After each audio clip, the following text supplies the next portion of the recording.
Nigeria's Minister of Solid Minerals Development, Kayode Fayemi, has assured that the government is working on a policy that will ensure transparency in the nation's extractive sector.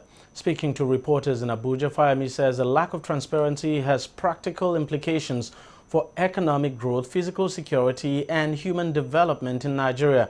He attributed the problematic recovery of stolen assets to the absence of relevant information occasioned by secrecy of the real sectors behind the transactions, the real actors. Well, what we owe Nigerians is to ensure that we give full information, comprehensive details about what is happening in the extractive industry.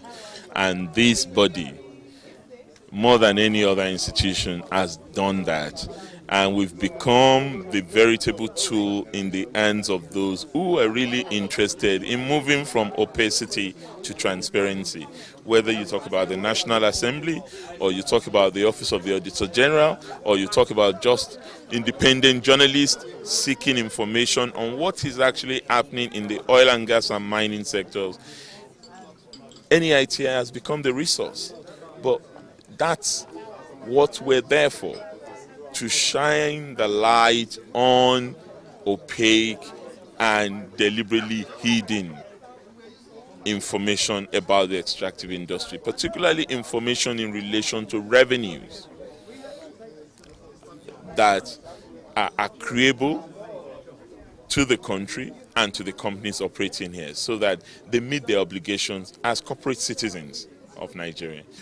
We want to develop a system that before you are allocated oil block or oil licenses and oil blocks or mining licenses, the full ownership structure are well known.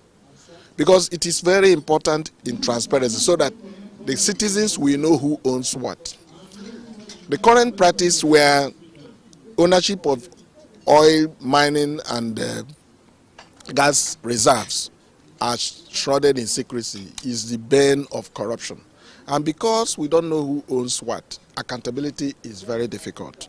If you go to the registers of the profiles of some of the ownership structure as presently constituted, you see people using proxy names, but the real owners are not known.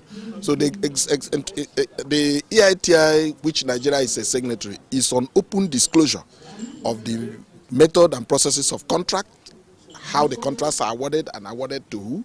It's also important to know who owns what. And then when you know who owns what, you are now very sure of who is paying what taxes in terms of royalty and rents